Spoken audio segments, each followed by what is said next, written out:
So let's read it in the book Cushing syndrome. Cushing syndrome की etiology क्या है या किस वजह से होता है ये?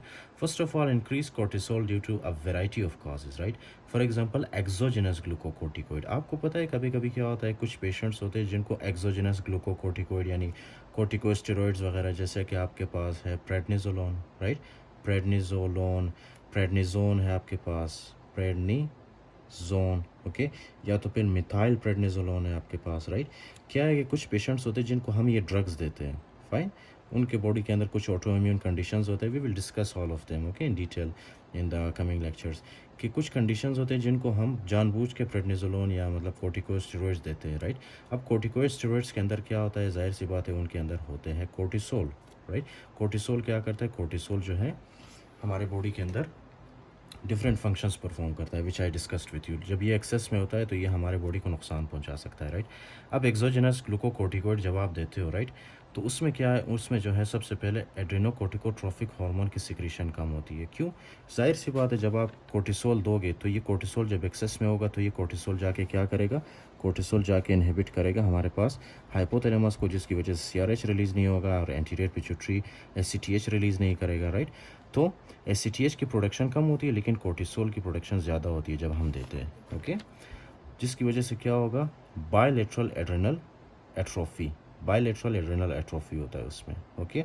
क्यों? क्योंकि ये जो एससीटीएच जब आप हमारे बॉडी के अंदर नहीं होगा तो जाहिर सी बात है एससीटीएच एड्रेनल ग्लैंड्स को स्टिमुलेट नहीं करेगा, और फॉर लॉन्गर टाइम जब एड्रेनल ग्लैंड्स काम नहीं करते तो इनकी एट्रोफी होती है, इनकी साइज़ कम होती है, ओके? मोस्ट कॉमन कॉज क्या है इसका, कुशिंग सिंड्रोम का? Exogenous glucocorticoids. फिर उसके बाद है हमारे पास कुछ और कॉजेज, जैसे कि primary adrenal adenoma, which I discussed in very detail here, okay? Adrenal adenoma होता है जिसकी वजह से एससीटीएच ज़्यादा होता है और कोर्टिसोल, दोनों ये चीज़ें ज़्यादा होती हैं। फिर उसके बाद है हाइपरप्लेजिया होता है कभी कभी, या तो फिर कार्सिनोमा होता है, राइट, पिट्यूटरी ग्लैंड में, जिसकी वजह से क्या होगा, प्राइमरी एड्रेनल एडिनोमा, राइट? जिसकी वजह से जाहिर सी बात है जब एड्रेनल ग्लैंड में कोई ट्यूमर होगा, राइट, ये वाला नहीं, ये वाला, जब एड्रेनल ग्लैंड में ट्यूमर होगा, आई डिस्कस दीज, इसमें क्या होगा, कोर्टिसोल की प्रोडक्शन ज़्यादा होगी और एससीटीएच की प्रोडक्शन कम होगी, राइट? अच्छा, उसके बाद है एट्रोफी ऑफ अनइन्वॉल्व्ड एड्रेनल ग्लैंड। आपको बताया था मैंने कि ये जो कोर्टिसोल रिलीज़ होता है, right, this will go and this will inhibit the hypothalamus, जिसकी वजह से एससीटीएच रिलीज़ नहीं होता। एससीटीएच जब रिलीज़ नहीं होगा तो एससीटीएच, ये जो दूसरा वाला है ना हमारे पास एड्रेनल ग्लैंड, इसको स्टिमुलेट नहीं कर पाएगा, जिसकी वजह से ये एड्रेनल ग्लैंड काम नहीं करता और इसकी होती है एट्रोफी। और दूसरा वाला एड्रेनल ग्लैंड जिसमें ट्यूमर है उसका तो जाहिर सी बात है कि उसका साइज़ भी इंक्रीज़ होगा और उसका फंक्शन भी इंक्रीज़ होगा, okay? Next is ACTH secreting pituitary adenoma, जैसे कि कुशिंग डिजीज़। कुशिंग डिजीज़ का मतलब ये है ना कि ये हमारे पास है पिट्यूटरी ग्लैंड, राइट? ये पिट्यूटरी ग्लैंड में कोई एडिनोमा वगैरह होता है जिसकी वजह से एससीटीएच भी बढ़ता है और कोर्टिसोल भी बढ़ता है, राइट? ओके। कुशिंग डिजीज़ या तो फिर कोई पैरानियोप्लास्टिक एससीटीएच सिक्रीशन होता है, जैसे कि हमारे पास है स्मॉल सेल लंग कार्सिनोमा। आपको मैंने बताया था कि क्या है कि लंग के अंदर कभी कभी क्या होता है, स्मॉल सेल लंग कार्सिनोमा, और वो स्मॉल सेल लंग कार्सिनोमा भी एससीटीएच प्रोड्यूस करता है एक्सेसिव अमाउंट में, जिसकी वजह से दोनों एड्रेनल ग्लैंड की बायलेटरल एड्रेनल हाइपरप्लेजिया होता है, फाइन। उसके बाद है bronchial carcinoid which will lead to bilateral adrenal hyperplasia. ये देखो, अब बायलेटरल एड्रेनल हाइपरप्लेजिया होता है इसमें। Cushing disease is responsible for majority of endogenous cases of Cushing syndrome, right? तो कुशिंग डिजीज़ ये जो आपके पास है ये मोस्टली रिस्पॉन्सिबल होता है कुशिंग सिंड्रोम के लिए। उसके बाद है फाइंडिंग्स में आपको क्या मिलती है। फाइंडिंग्स आपको किस तरह याद रखना है आपको, वैसे मैं तो बहुत ही डिटेल में आपको एक्सप्लेन कर चुका हूँ, बट स्टिल मून फेसिस एक निमोनिक है जिसके ज़रिए आप याद रख सकते हो। फॉर एग्जांपल है हमारे पास first of all M4 metabolic syndrome. Metabolic syndrome में क्या होता है, hypertension, hyperglycaemia and hyperlipidaemia. Do you remember, यहाँ पे मैंने आपको बताया था हाइपरटेंशन कैसे करता है, ये कोर्टिसोल आके स्मूथ मसल्स को स्टिमुलेट करता है, जिसकी वजह से स्मूथ मसल्स बनाते हैं अपने ऊपर अल्फा 1 रिसेप्टर्स के साथ एपिनेफ्रिन आके बाइंड करता है, जिसकी वजह से वेजो कॉन्स्ट्रिक्शन होता है। जब वेजो कॉन्स्ट्रिक्शन होगा तो ब्लड प्रेशर भी इंक्रीज़ होगा एपिनेफ्रिन की वजह से, राइट? तो इनडायरेक्टली इसने क्या किया, हाइपरटेंशन करवाया।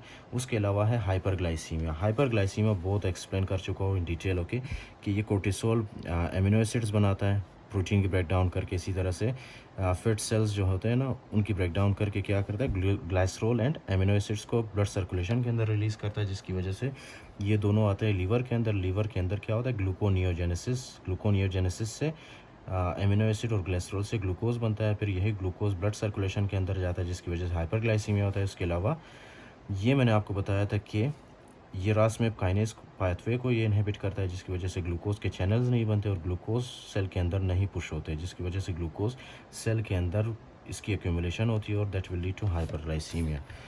हाइपरलिपिडीमिया क्यों होता है? क्योंकि मैंने आपको बताया था कि ये कोर्टिसोल जाके क्या करता है, हार्मोन सेंसिटिव लाइपेज को स्टिमुलेट करता है जिसकी वजह से ट्राइग्लिसराइड्स की ब्रेकडाउन होती है और वो सर्कुलेशन के अंदर रिलीज़ होते हैं, राइट।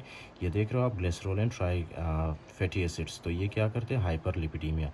अब हाइपरलिपिडीमिया अगर बहुत सीवियर हो तो इससे एक्यूट पैनक्रियाटाइटिस भी हो सकता है। Okay, now the next is obesity, truncal weight gain and wasting of extremities. I discussed with you कि ये क्या है, मोस्टली जो फैट ब्रेकडाउन होता है ना वो कहाँ पे होता है, एक्सट्रीमिटीज़ में, राइट, यानी कि मतलब लिम्स में, लिम्स के अंदर होता है, जिसकी वजह से यहाँ पे लिम्स के अंदर जितना भी फैट होगा, right, they will start depositing in the centre, right, centre of your body. For example face के अंदर डिपॉजिट होना स्टार्ट करेगा, या तो फिर बेली के अंदर, राइट, एब्डोमेन के अंदर, या तो फिर एक बिहाइंड द नेक एक एरिया है, मैं आपको बताता हूँ, right. For example round moon faces dorsocervical fat, पेट इसको कहते हैं, राइट, जिसको हम बफेलो हम्प भी कहते हैं, buffalo hump. Okay, you can search the picture of buffalo hump, this is very important, you must remember. Okay, तो उसके बाद है ऑस्टियोपोरोसिस। आपको बताया था कि कोर्टिसोल क्या करता है, ऑस्टियोब्लास्ट की एक्टिविटी को कम करता है जिसकी वजह से नए बोन सेल्स नहीं बन पाते और that will lead to osteoporosis, bones कमज़ोर होते हैं इसमें। तो neuropsychiatric depression, anxiety and irritability, आपको पता है ये आपके पास जो सेंट्रल नर्वस सिस्टम है ना, ब्रेन, राइट, ब्रेन के अंदर जो है इस तरह से कोर्टिसोल के रिसेप्टर्स प्रेजेंट होते हैं, राइट, कोर्टिसोल के रिसेप्टर्स प्रेजेंट होते हैं। तो ये कोर्टिसोल उनको भी जाके क्या करता है, उन पे भी अफेक्ट करता है, राइट, जिसकी वजह से क्या है, आपको डिप्रेशन होगा, एंजाइटी या इरिटेबिलिटी, इस तरह के फीचर्स आएंगे। Next is facial plethora. Facial plethora होता है इसमें एंड्रोजन एक्सेस। अच्छा, मैंने ये आपको बताया था या नहीं, एंड्रोजन एक्सेस कैसे होता है? Okay, I didn't discuss this with you. अच्छा, इसमें क्या है ना, हमारे बॉडी के अंदर फॉर एग्जांपल क्या होता है, let me explain this for you. Okay, ACTH क्या करता है, जब ACTH फॉर एग्जांपल एक्सेस में होता है, ओके, इंक्रीज ACTH, ये ACTH आपको पता है क्या करता है, these will stimulate A hormone, okay, right, उस हार्मोन का नाम क्या है, DHEA, इसको आप क्या कहते हो, डी हाइड्रो एपी एंडोस्ट्रोन, राइट। ये डी हाइड्रो एपी एंडोस्ट्रोन जो है ना, ये फीमेल्स के अंदर मोस्टली क्या करता है, फीमेल्स के अंदर प्रेजेंट होता है, राइट, ये, और ये क्या करता है, ये हार्मोन जब एक्सेस में होता है ना, so this will lead to hirsutism, okay, hirsutism, या तो फिर एक्नी, या तो फिर लिबिडो को इंक्रीज करता है फीमेल के अंदर, राइट। लिबिडो क्या है, sexual drive, okay, you can search कि लिबिडो क्या है, सेक्सुअल ड्राइव कहते हैं इसको। तो उसके अलावा एक्नी के चांसेस ज़्यादा होते हैं, ओके। उसके अलावा है हिर्सुटिज्म। इन शॉर्ट आप कह सकते हो कि फीमेल्स के अंदर जो है ना मैस्कुलिन कैरेक्टर्स आते हैं जब ये हार्मोन इंक्रीज़ होता है।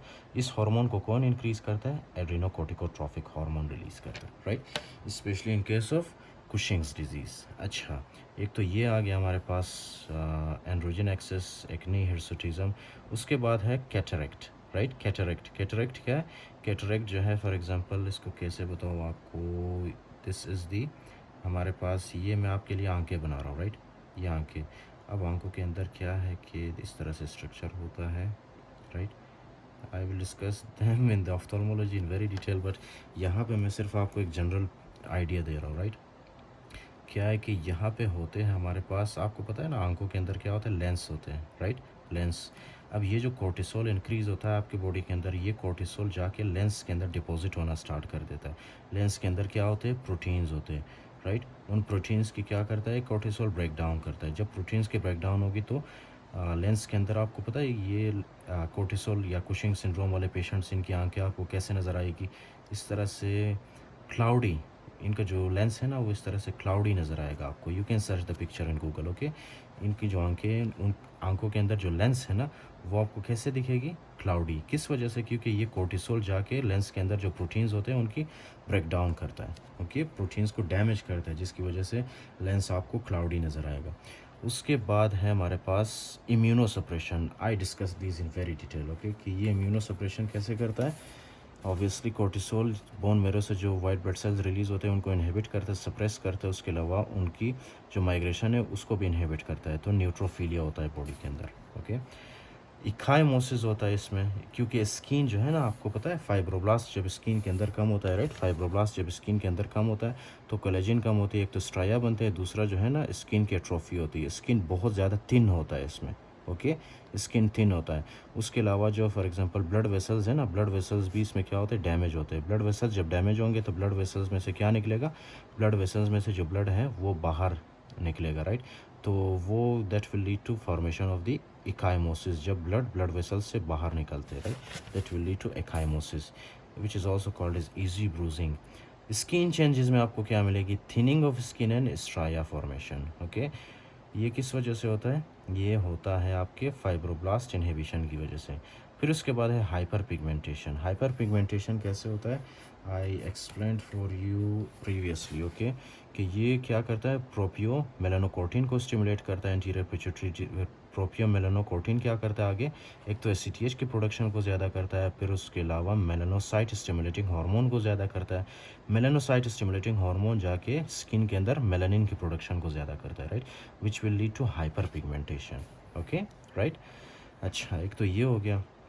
फिर उसके बाद है हमारे पास diagnosis. I will upload a separate video on diagnosis, this is very important diagnosis. Okay, अच्छा।